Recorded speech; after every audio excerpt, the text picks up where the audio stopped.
क्या इस सृष्टि में किसी शरीर के माध्यम से सृजन या विध्वंस हो सकता है? यदि हो सकता है तो वो घटना रूप में कैसे परिलक्षित होगा? कैसे हम उसको जान पाएँगे कि शरीर के माध्यम से सृजन भी हो रहा है और विध्वंस भी हो रहा है? हम उस व्यक्ति को कैसे पहचान सकते हैं?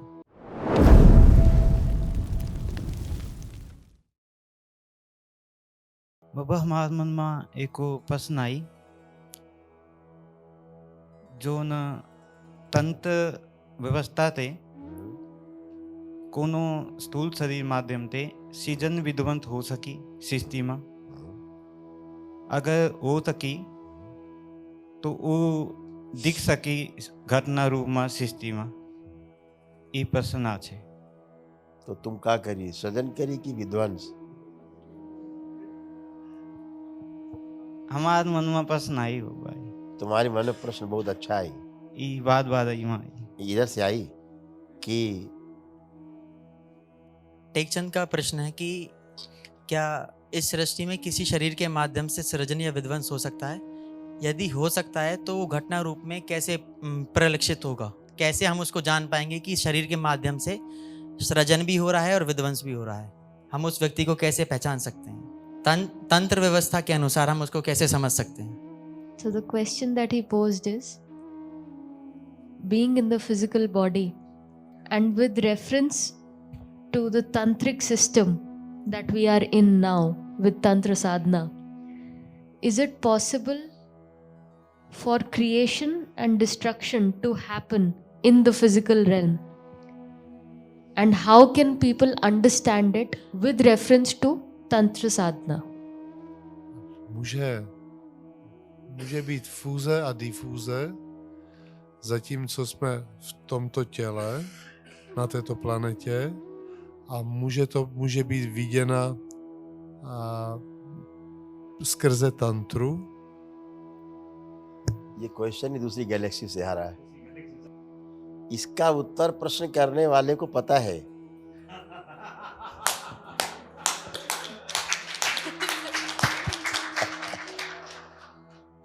है? पूछी The पता person है? who's posed the question knows the answer to this question. बब्बा हाँ ईमा हाँ ई आ रही हाँ। आमी प्रश्न ई कारण पूछी तो सब जान रही।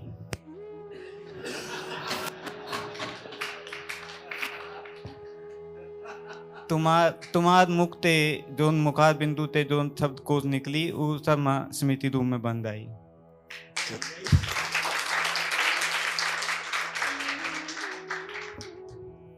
बहुत सरल शब्दों में स्वामी टेकचंद जी का प्रश्न है कि क्या इस भौतिक शरीर में रहते हुए हम सृजन और विध्वंस कर सकते हैं?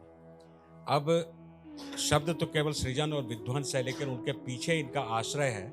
क्या हम वह परिणाम तंत्र के माध्यम से किसी भी अन्य गैलेक्सी पे, अन्य लोक पे वो चीज कर सकते हैं या नहीं कर सकते हैं तंत्र के माध्यम से? यह प्रश्न है। इसका उत्तर इनके लिए एक लाइन में है। इस पूरी सृष्टि में सृजन और विध्वंस किसी के अधिकार क्षेत्र में नहीं, केवल शिव के अलावा।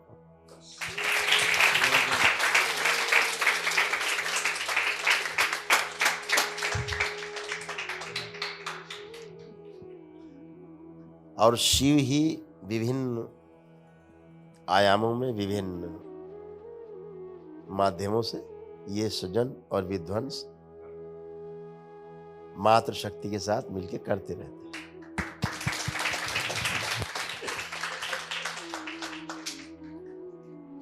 शिव की जो शक्ति है वह शक्ति ही सृजन और विध्वंस करती रहती है, जिसे माँ कहते हैं।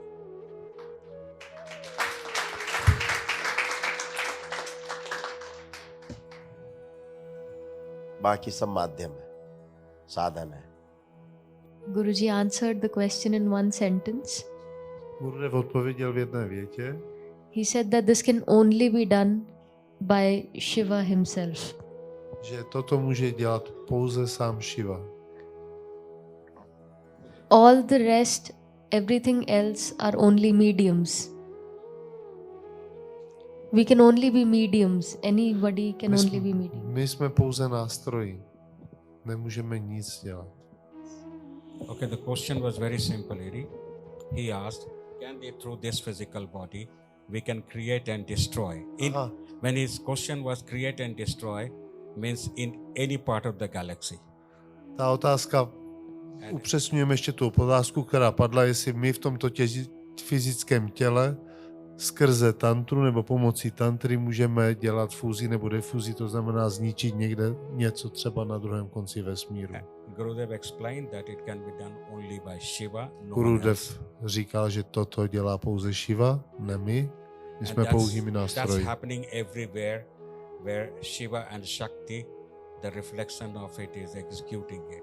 And individuals could at best be an instrument to the process. That's Je to pouze záležitost It's not Shiva in there. a Shivy a Shakti, té síly, a my jako jedinci můžeme maximálně při nejlepším sloužit jako nástroje. Fúze a difuze, nástroje fúze a difuze, nebo nástroje obecně. मन तांत होगी बाबा। अच्छा हो गई,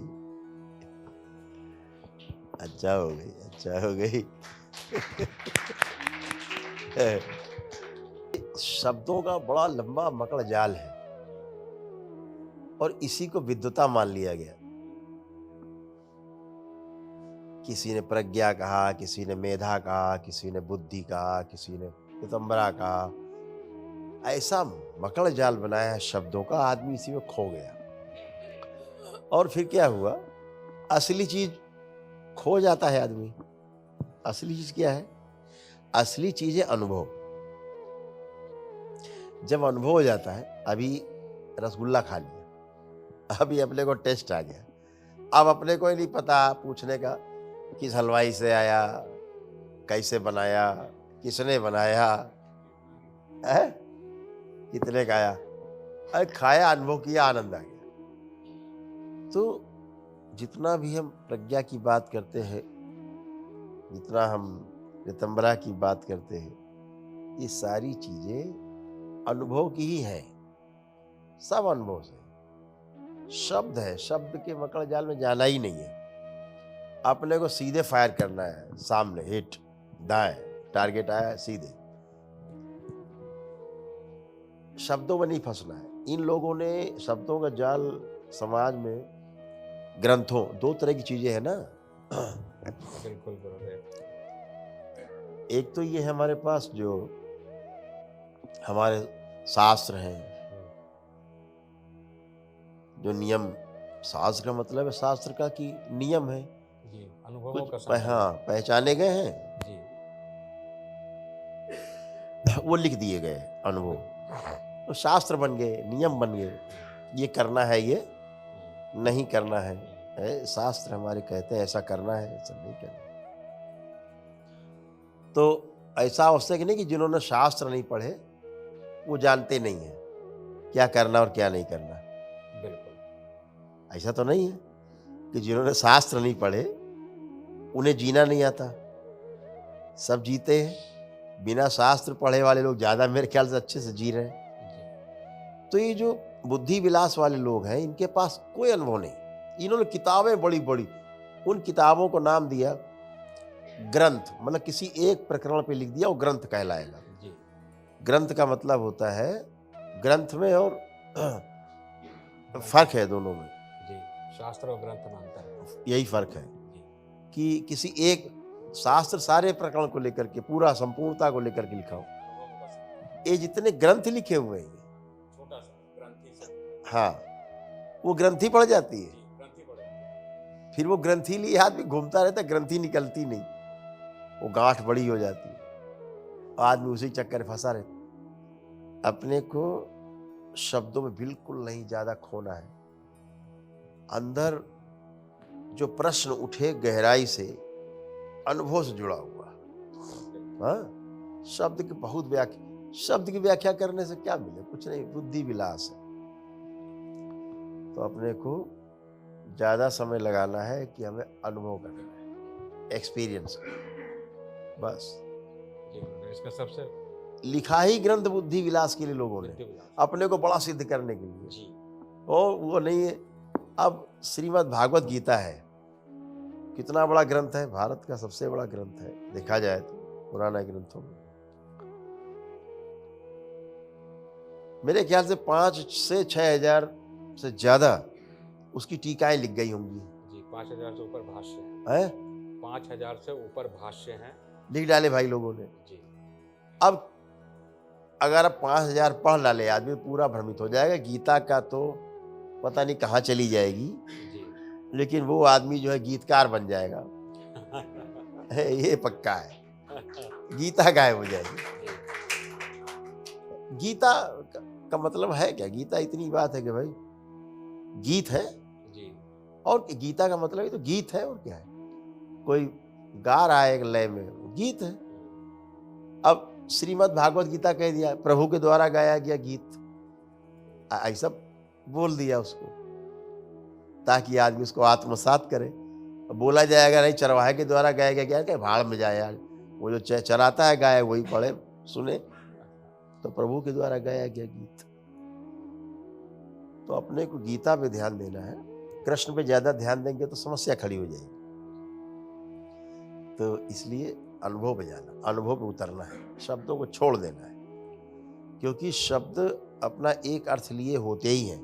जब तक वस्तु नहीं पता होगी तब तक शब्द से केवल काम नहीं चलेगा। जैसे अभी हम कहें कि भाई इंगी मिंगी रखी, जरा उठा लाइए वहां से। अभी हम बोले ना इंगी मिंगी वहां रखी, जरा ले आइए। अब आप ढूंढते रहे इंगी मिंगी, आपने इंगी मिंगी देखी नहीं, तो वस्तु तो देखी नहीं, तो अब आपके अंदर डिजाइन नहीं बनेगा वस्तु का इंगी मिंगी से। हाँ, हम बोलेंगे कि पुरुषोत्तम जी वो टेबल आपके बगल रखी, उठा लाइए। अभी आप टेबल बोलेंगे, चित्र बन जाएगा अंदर टेबल, अच्छा ये रखिए, मैच हो गया, अंदर की टेबल से बाहर की टेबल मैच हो गई, ले आए। तो जब तक वस्तु नहीं होगी, अभी संकट यही हुआ है, महापुरुषों ने शब्द रटा डाले, इतने श्लोक, दोहे, चौपाई, ऋचाएं, इतना रटा डाले हैं सारे शास्त्र पुराण उपनिषद कि शब्दों का भंडार हो, भरमार हो गई है। अब ठीक, अब उनसे बोलो जरा हमें बताओ, समझाओ, है ही नहीं, जानते ही नहीं बेचारे, वस्तु से परिचय नहीं है। तो जब तक वस्तु से परिचय नहीं होता तब तक शब्द नहीं बनता, आकृति नहीं बनती शब्द के द्वारा। हाँ, तो जैसे आपने कहा प्रज्ञा, तो अब किसी में प्रज्ञा का चित्र नहीं बन रहा है। 2-4 लोगों में बन रहा होगा जो ज्यादा पढ़े लिखे, अदरवाइज क्योंकि वस्तु से परिचय नहीं है। वस्तु से परिचय हो भी जाए उसका, प्रज्ञा का, तो उतने का करेगा। तो वस्तु से परिचय, पहले वस्तु आवश्यक है, वस्तु के बारे में चर्चा। वस्तु का अर्थ है वास्तविकता से जुड़ा हुआ, वास्तव में जो है उसको नाम दिया वस्तु। समझ रहे हैं ना? जो वास्तविकता में है उसे हम नाम देते हैं वस्तु। तो अब वस्तु क्या है? तो वस्तु वो है जो वास्तविकता है का बोध कराए, वास्तविकता का बोध कराए वो वस्तु। तो इसलिए अनुभव पे ज्यादा अपने को फोकस रहना है। इन महापुरुषों ने, कुछ लोगों ने इतने काम किया है, पूरे देश को शास्त्रार्थ में उलझा के रखा हुआ है, शब्द जाल में लोग लड़े पड़े हैं, शब्दों में लड़े पड़े हैं। हाँ, ऐसा कैसा बोल दिया तुमने, ऐसा कैसा सुन लिया आपने, ऐसा तुम वैसा। अभी वस्तु रख दी जाए तो शांत हो जाएंगे दोनों। हाँ, वस्तु के रूप में आदमी शांत हो जाता है। जैसे कोई आदमी कहता है बॉटल, कोई कह रहा उसको ग्लास, कोई कह रहा जग। अब तीनों में झगड़ा होगा। अभी वो रख दे भाई सामने आकर के बॉटल, कह दे हम इसको बॉटल कह रहे हैं, वो कहे इसको हम जग कह रहे हैं, इसको हम ग्लास कह रहे हैं। अच्छा, तो उसको ग्लास कहते हो? अच्छा, तो ठीक है। वस्तु में एक है, वस्तु में झगड़ा नहीं है। वस्तु को समझ लेने के बाद वो वास्तविकता है, फिर झगड़ा नहीं है। झगड़ा तभी तक है शब्द तक। वो ईश्वर कह रहा है, वो अल्लाह कह रहा है, वो गॉड कह रहा है, वो कोई कुछ बोल रहा है, कोई कुछ बोल रहा है, झगड़ा इतने में ही है। और जब पकड़ में आ गया, ओ ये अल्लाह है, अच्छा ये तो मेरा भी गॉड है, यही है, यही है, तो ऐसे वास्तविकता से परिचय होने के बाद झगड़ा समाप्त। वस्तु में पूरा फोकस करना है।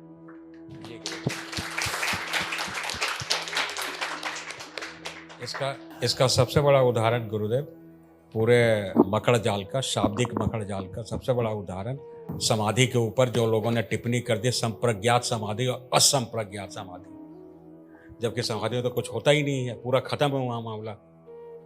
और सकल, सापेक्ष, निरपेक्ष, गुरुदेव पूरा का पूरा शब्द जाल वहां से प्रमाणित हो रहा है कि ये केवल शब्द जाल है, अनुभव नहीं। हाँ,